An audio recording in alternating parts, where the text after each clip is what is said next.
আজই ডাউনলোড করুন আর এনজয় করুন আপনার পছন্দের শো। একটা সৎ মানুষ যে কোনোদিনও মিথ্যেকে সাপোর্ট করে না, তাকে আপনি মিথ্যে কেসে ফাঁসিয়ে দিলেন মিস্টার চৌধুরী। আমি কোর্টে দাঁড়িয়ে জোর গলায় বলছি যে মিস্টার মিত্তির আমার জলে বিষ, আমার জলে বিষ।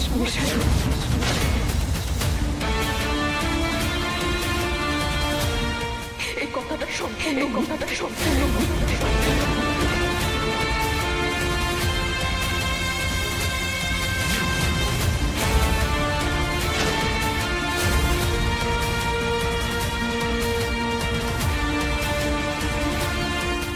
মিসেস বিশ্বাস, আপনি সব কি বলছেন? আমি জানি আপনি মানুষটা অন্যরকম। আপনার উল্টো দিকের মানুষটা যদি আপনার প্রতি অন্যায় করে, যতই দোষ করুক, আপনি আপনার কমিটমেন্টের দিক থেকে তাকে ক্ষমা করে দেন। কিন্তু ধ্রুব মিত্তির বারবার ক্ষমা ডিজার্ভ করে না। আমি জানি আপনি আপনার বিয়েটা বাঁচাতে চাইছেন, তাই তো।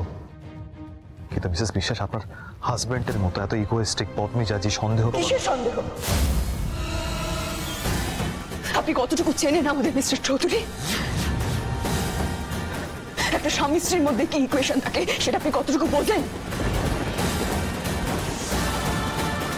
কোন মানুষের মধ্যে ইগো, রাগ এগুলো থাকে না আপনি বলতে পারেন? আমার মধ্যে, আপনার মধ্যে, সবার মধ্যে আছে। আপনি আমাকে ভুল বুঝছেন। ভুল আপনি করছেন মিস্টার চৌধুরী। আপনি ভুলে যাবেন না, আপনি শুধুমাত্র আমার ক্লায়েন্ট। আমি আপনার হয়ে কেস লড়েছি, তার জন্য যতটুকুনি সৌজন্য বোধ থাকা দরকার ঠিক ততটুকুনি আছে। আমার পার্সোনাল লাইফে ঢুকে পড়ার এতটুকু পারমিশন আমি আপনাকে দিইনি, আর কোনোদিন আপনাকে দেবও না। আজ আপনি কোন অধিকারে আমার আর মিস্টার মিত্তিরের মাঝখানে নাক গলাচ্ছেন? হ্যাঁ,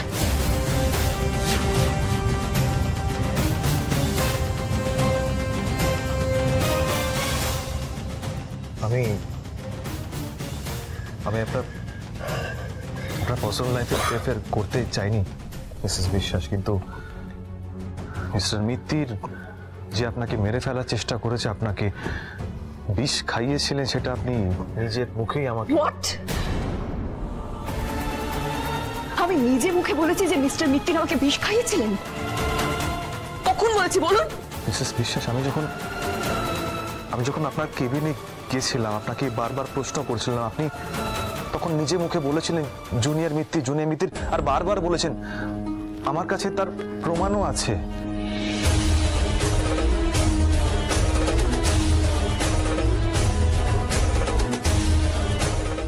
আপনাকে কে বিষ খাওয়ানোর চেষ্টা করেছিল মিসেস বিশ্বাস, বলুন। জুনিয়র মিত্তির।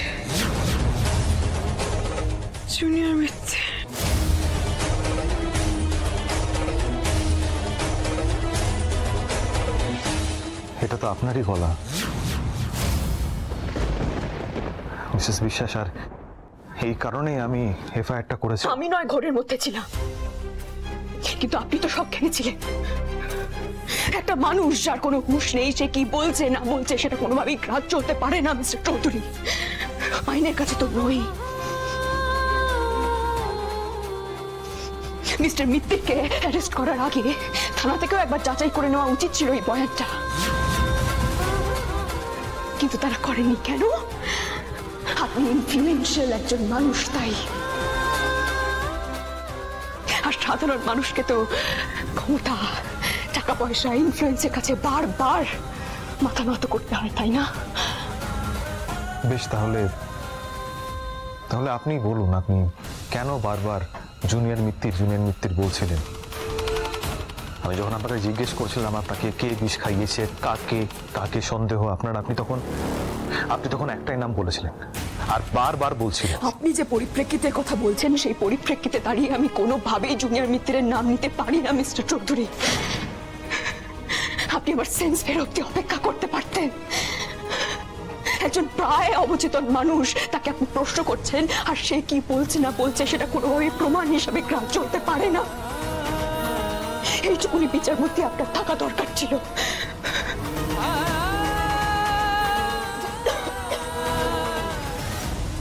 সব বুঝলাম, মিসেস বিশ্বাস, আপনি জুনিয়র মিত্তিরের নামটা বারবার কেন বলছিলেন সেটা কিন্তু এখনো পরিষ্কার হলো না।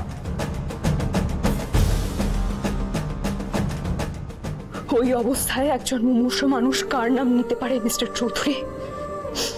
যে তার সবচেয়ে কাছের মানুষ। মৃত্যুর মুখোমুখি হলে যাকে ছেড়ে যাওয়ার ভয় কাজ করে, তাই খুব স্বাভাবিকভাবেই আমি জুনিয়র মিত্রের নাম নিচ্ছিলাম।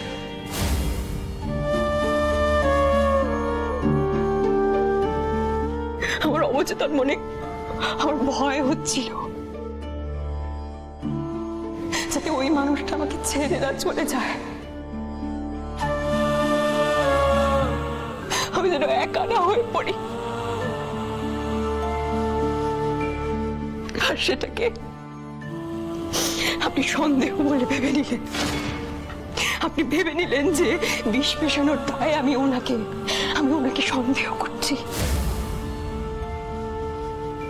আপনি পুলিশের কাছে এফআইআর লঞ্চ করে দিলেন, ওনাকে অ্যারেস্ট করিয়ে দিলেন।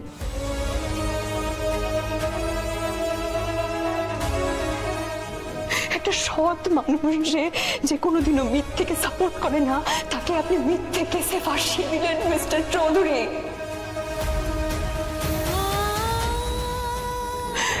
আপনি কাঠ করে দাঁড় করছেন মানুষটাকে।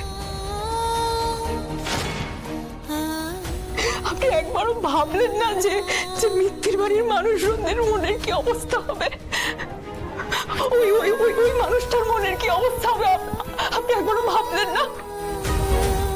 আমি যখন জানতে পারবো যে আমার স্বামী এতটা অপমান সহ্য করছে, আমার কি অবস্থা হবে আপনি একবারও ভাবলেন না মিস্টার চৌধুরী?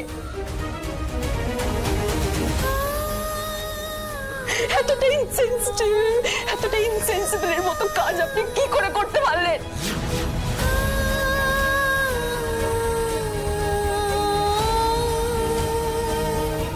আপনি আমাকে এতটা ভুল বুঝলেন, এতটা দূরে করে দিলেন নাকি? আমি শুধুমাত্রই আপনার ক্লায়েন্ট। আপনি আমাকে বন্ধু বলে মনে করেন না? আর আমি আপনাকে অন্য চোখে দেখতে শুরু করেছিলাম মিসেস বিশ্বাস।